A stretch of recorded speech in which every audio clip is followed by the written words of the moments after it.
Friends, hello friends, good morning. मैं आपको कल शिवाजी का जो टॉपिक अधूरा रह गया था उसको पूरा नहीं कर सका था। आज मैं आपको छत्रपति शिवाजी,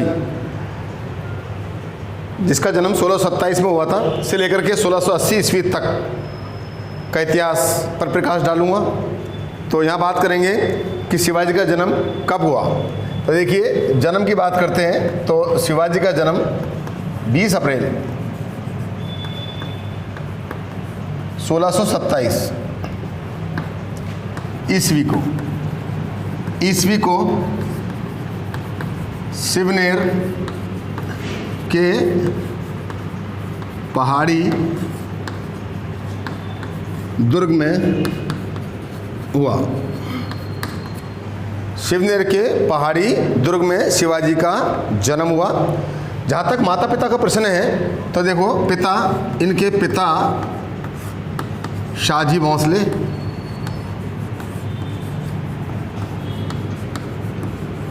व माता जीजाबाई थी। पिता इनके शाहजी भोंसले, माता इनकी जीजाबाई थी। उनके ये पुत्र थे। शाहजी बीजापुर के एक सामंत थे। क्या भैया? शाहजी बीजापुर के एक सामंत थे, यानी कि इनके पिता जो शाहजी थे वो बीजापुर रियासत के सामंत थे। बीजापुर रियासत सामंत थे। क्या थे भैया? ये सामंत। साथ ही साथ शिवाजी का दादा जो था उसका नाम था कौंडदेव। दादा कौंडदेव और गुरु, इनके माता जी थी जीजाबाई, इनके गुरु थे समर्थ गुरु रामदास। समर्थ गुरु रामदास। इनके पिता शाहजी ने बाद में तुकाबाई मोहिते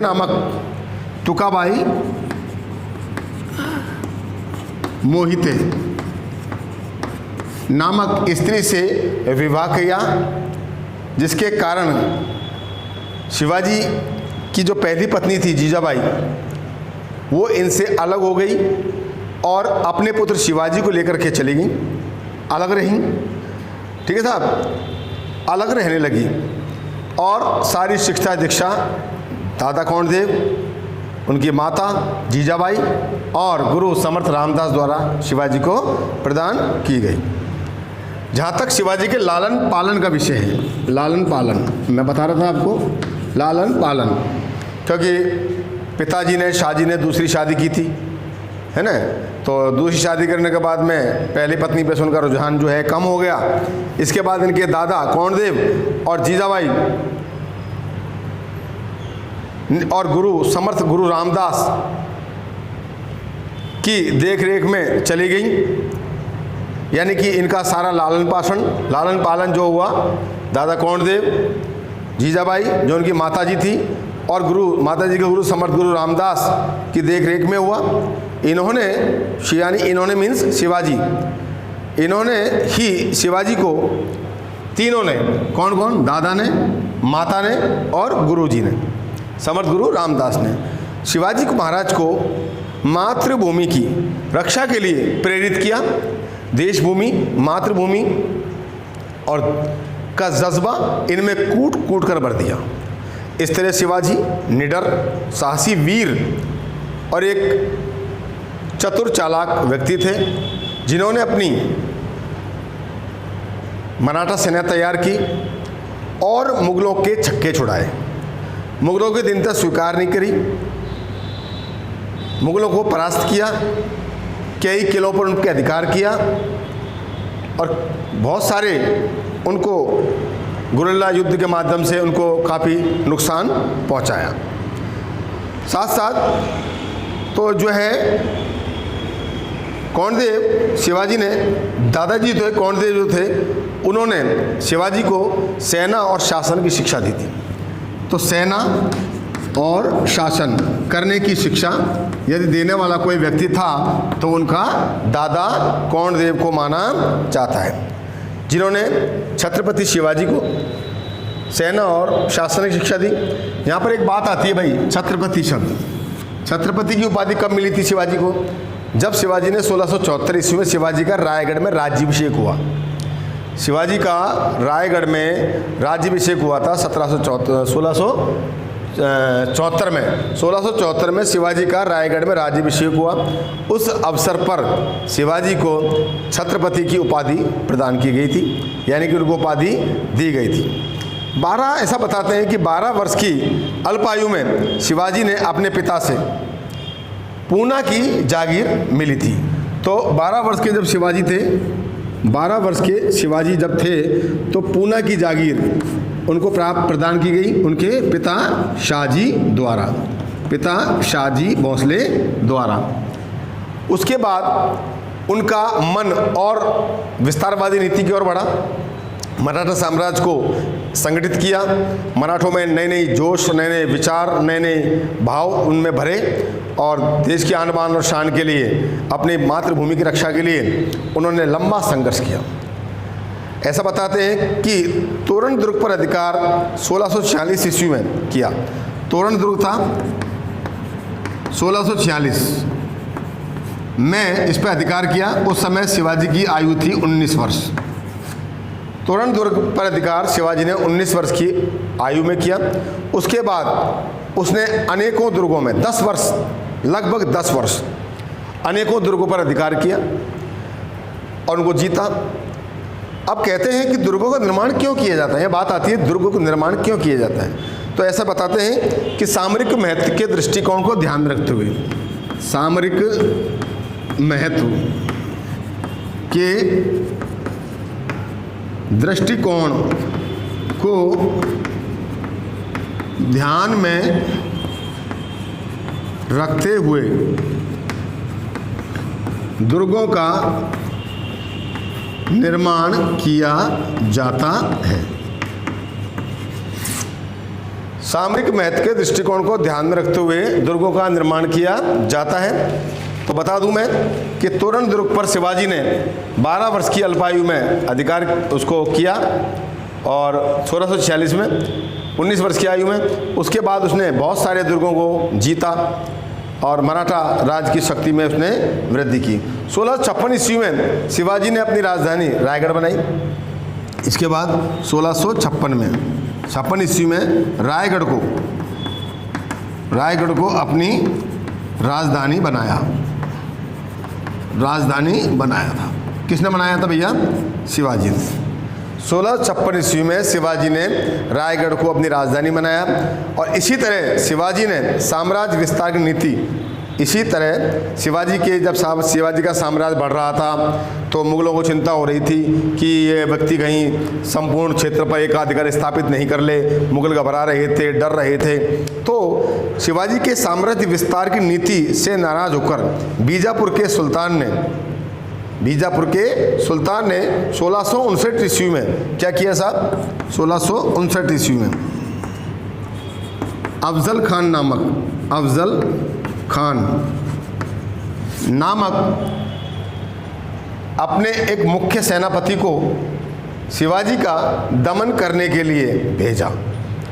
तो अफजल खां विवाद जो है वो किसके साथ हुआ था? शिवाजी के साथ। प्रश्न पूछता है क्यों हुआ था, तो आपको सीधा शब्दों में बताना है। शिवाजी साम्राज्य का साम्राज्य बढ़ रहा था, साम्राज्य का विस्तार हो रहा था। ये बात मुगलों को खटक रही थी। वो नहीं चाहते थे कि शिवाजी का साम्राज्य विस्तार हो, शिवाजी साम्राज्य का विस्तार करें, मराठों की शक्ति में वृद्धि हो। अतः उसके विस्तारवादी रूप को रोकने के लिए बीजापुर के सुल्तान ने अफजल खान नामक एक सेनापति को शिवाजी के विद्रोह को दमन करने के लिए भेजा। अफजल खां बहुत ही लंबा पूरा आदमी था, 7 फुट लंबा था, काफ़ी वजनी था और काफ़ी हेल्दी था। उसके सामने शिवाजी जो है काफ़ी नाटे कद के थे, छोटे कद के थे। मैं आपको पहले बता चुका हूँ कि मराठा जो कौम होती है वो छोटी रास होती है और गठीला बदन होता है उनका, मेहनती होते हैं, परिश्रमी होते हैं, क्योंकि इनका अधिकांश जो समय है पहाड़ी क्षेत्रों में ही गुजरता है। इसलिए ये परिश्रमी भी होते हैं, मेहनती भी होते हैं, कर्मठ भी होते हैं, योग्य भी होते हैं और कभी भी अपने कार्य से पीछे नहीं हटते हैं। तो अफजल खान ने क्या किया साहब, जैसे ही संधि वार्ता के लिए अफजल खान आया शिवाजी के पास, संधि वार्ता के दौरान अफजल खान द्वारा कि भाई संधि करने आया हूँ मैं आपसे, मिलने आया हूँ, संधि करना चाहता हूँ, लेकिन धोखे से क्या हुआ साहब, उसको गले लगाया। जैसे ही शिवाजी को अफजल खान ने गले लगाया, उसको खींचना चाहता था, उसको पकड़ना चाहता था, उसकी हत्या करना चाहता था अफजल खान। शिवाजी ने देखा कि ये व्यक्ति मेरे साथ कुछ ऐसा करने जा रहा है जिससे मेरी जान को हानि हो सकती है। तो उसने धोखा देने के कारण शिवाजी ने क्या किया, मौके की नज़ाकत को देखते हुए अपने बग नखे से क्या बेटा, बग नखे से शिवाजी ने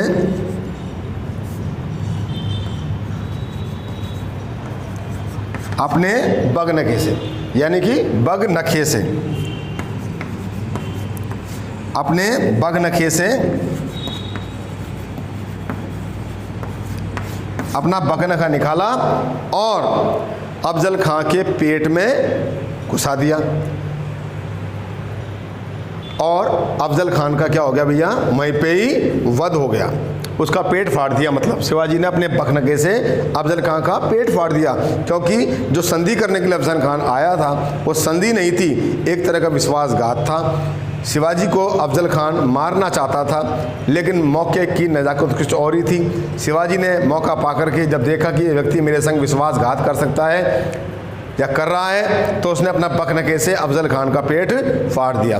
इस तरह से उस सेनापति का शिवाजी ने क्या किया, वध कर दिया। जो बीजापुर को सुल्तान चाहता था उसमें वो उसको सफलता नहीं मिली। 1663 ईस्वी में दक्कन के मुगल वायसराय शाइस्ता खान काफ़ी चतुर चालाक व्यक्ति था, को शिवाजी के दमन करने के लिए औरंगजेब ने जो है नियुक्त किया। शाइस्ता खान ने जाते ही और आते ही उसके सबसे बड़ा केंद्र था, शिवाजी का सबसे बड़ा केंद्र किसको माना भैया, पूना पर अधिकार कर लिया। किसने किया भैया, ये शाइस्ता खान ने उसके सबसे बड़े केंद्र पूना पर अधिकार किया। और शीघ्र ही शिवाजी ने क्या किया साहब, मौका पाकर के एक दिन रात्रि के समय शाइस्ता खां की सोई हुई सेना पर आक्रमण किया। उसका एक पुत्र मारा गया शाइस्ता खां का। शाइस्ता खां की 3 उंगलियां काट दी गईं। जान बचा करके शाइस्ता खान वहाँ से बड़ी मुश्किल से निकला। इस तरह से जो है उसको उसके कार्य में पूरी तरह से सफलता नहीं मिली। किसको नहीं मिली भैया, शाइस्ता खान को। जो शाइस्ता खान शिवाजी को पराजित करने आया था, पकड़ने आया था, उनके मंसूबे में पानी फेरने आया था, उसको ही शिवाजी ने मौका पा करके परास्त किया, पराजित किया। इस तरह से शिवाजी ने जो है शाइस्ता खां को भी नहीं छोड़ा। 1664 ईस्वी में शिवाजी ने मुगलों के अधीन सूरत को लूटा। 1664 में बताते हैं शिवाजी ने जो मुगलों ने सूरत पर अधिकार किया था, सूरत गुजरात में आता है, उसको भी शिवाजी ने क्या किया वैसे अपने अधीन कर लिया। इन सभी गतिविधियों से नाराज होकर औरंगजेब ने अपने मंत्री और आमेर के राजा मान सिंह तथा दिलेर खां को शिवाजी के बढ़ते हुए प्रभाव को दबाने के लिए भेजा। आमेर के देखो भैया,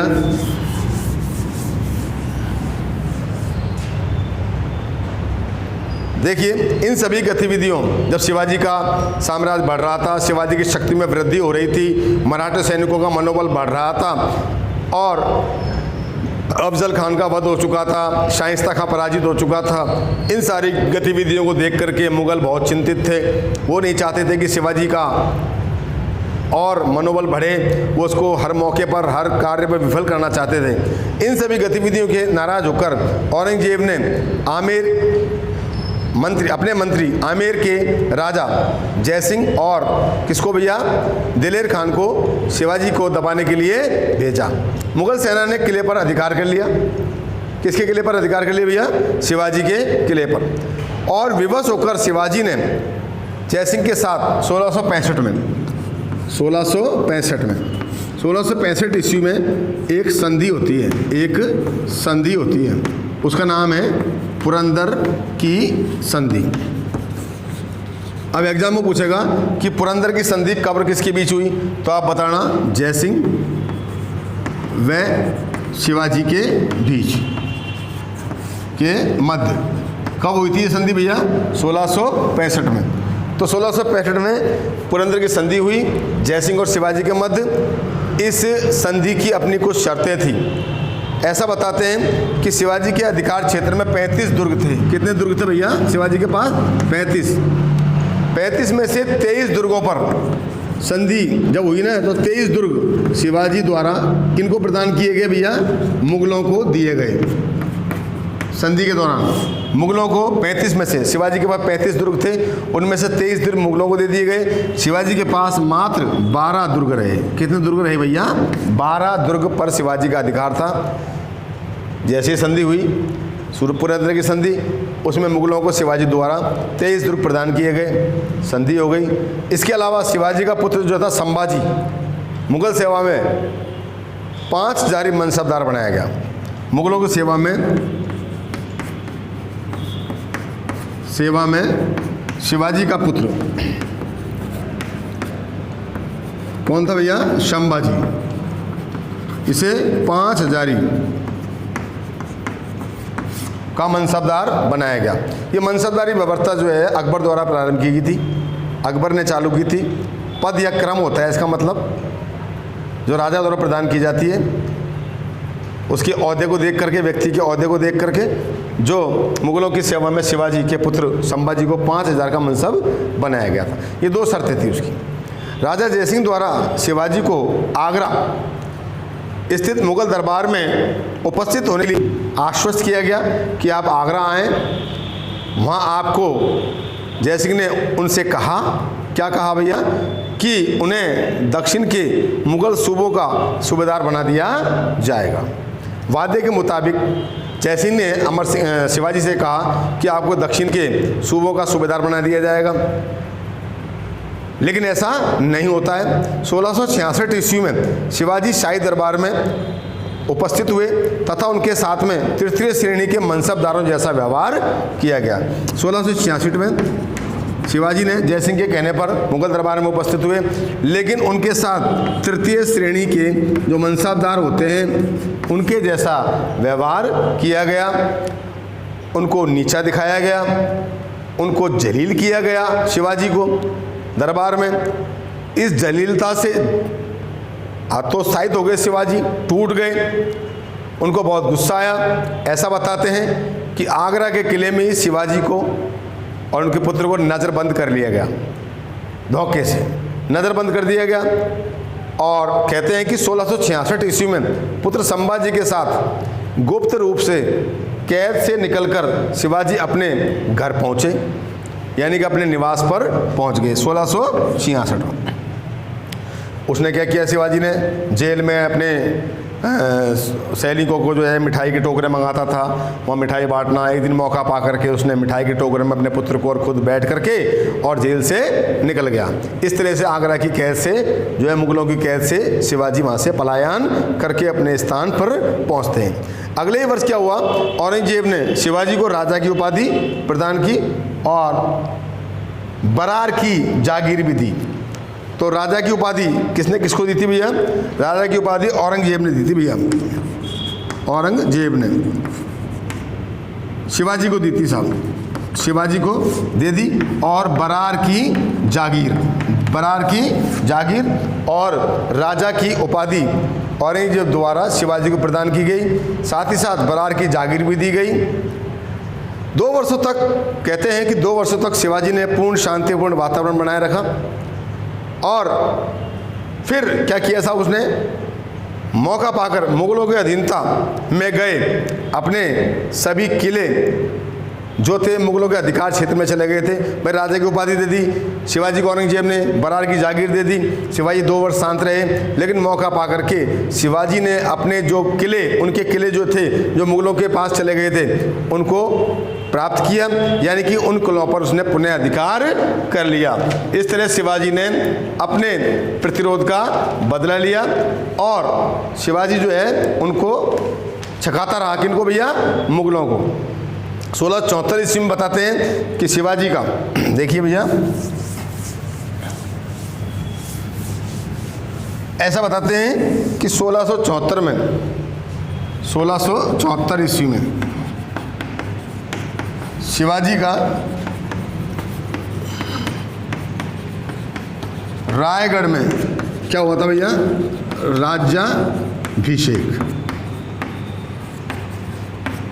1674 में शिवाजी का रायगढ़ में राज्याभिषेक हुआ। यहीं पर शिवाजी को छत्रपति की उपाधि प्रदान की गई थी, यानी कि छत्रपति की उपाधि कहाँ दी गई थी भैया उनको?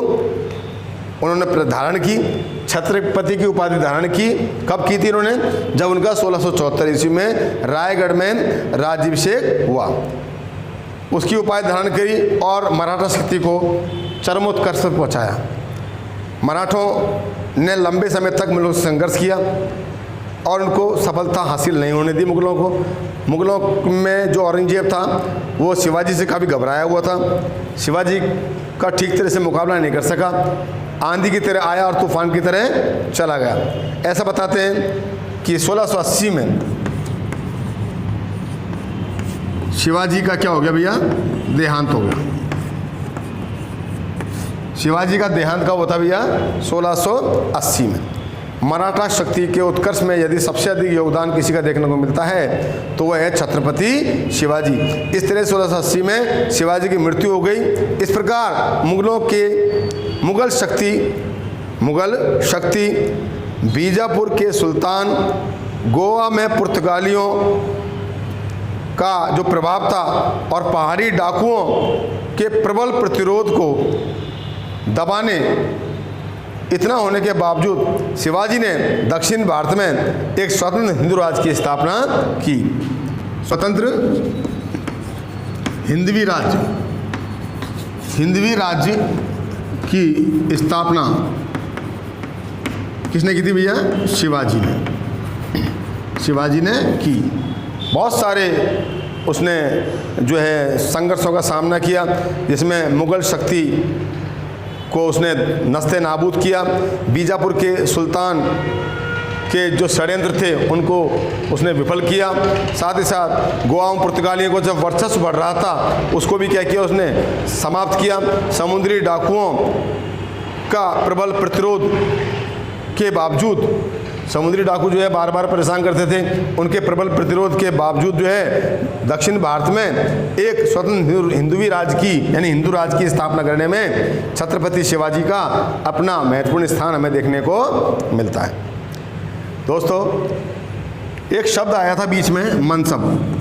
इसके बारे में आप थोड़ी सी चर्चा कर लेता हूँ क्योंकि पॉइंट को खोलना जरूरी है। मनसबदारी प्रणाली मुगल काल में प्रचलित एक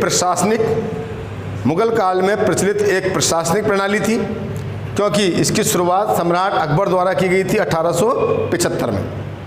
तो मनसबदारी प्रथा का चलन करने वाला व्यक्ति कौन था? अकबर। इसका अर्थ होता है पद या पद। क्या होता भैया? पद। मनसबदार का मतलब होता है पद। ये पद राजा द्वारा अपने सेनापति को, विशेष ख्याति प्राप्त व्यक्ति को प्रदान किया जाता है। तो मनसब शब्द शासकीय अधिकारियों, सेनापतियों का पद निर्धारित करता है कि उसे कितना बड़ा पद दिया गया है। 5000 सबसे बड़ा मनसबदार था जहांगीर, जिसे 12,000 मनसबदार प्रदान किया गया था राजा अकबर द्वारा अपने पुत्र को। तो मनसबदारों की नियुक्ति बादशाह द्वारा होती है। मनसब उस व्यक्ति को कहते हैं जिसकी मनसब निर्धारित की जाती है, जिसकी मनसब राजा द्वारा निर्धारित की जाती है, उसको मनसबदार के नाम से जानते हैं या जाना जाता है। मनसब का अर्थ होता है पद। सबसे बड़ा मनसब जहांगीर के पास था 12 हज़ारी। इस तरह से अकबर ने इस प्रथा को शुरू किया था 1875 में और आगे तक ये चलती रही 1575 में, 1875 1575 में। डेट के बारे में कन्फ्यूजन थोड़ा सा मैं आपको बता दूंगा बाद में। तो अकबर द्वारा ये तो कंफर्म है कि अकबर द्वारा मनसबदारी प्रथा प्रारंभ की गई थी। सन के बारे में अभी मैं आपको बाद में बताऊंगा। लेकिन ये एक पद होता है जो राजा द्वारा अपने सेनापतियों को या विशेष व्यक्ति को प्रदान किया जाता है, जिसकी अपनी महत्व भूमिका होती है। जो एक प्रबल होता है, अच्छा सहयोग योग्य व्यक्ति होता है, उसको ये प्रदान किया जाता है। तो आज मैंने आपको छत्रपति शिवाजी के बारे में बताया, जिसने मराठा शक्ति में अपना अभूतपूर्व योगदान प्रदान किया और मराठों के अंदर एक नव चेतना, नव जागृति पैदा की। ऐसे थे छत्रपति शिवाजी। अगले टॉपिक में हम आपको कल नया टॉपिक बताएंगे, विजयनगर साम्राज्य। ओके।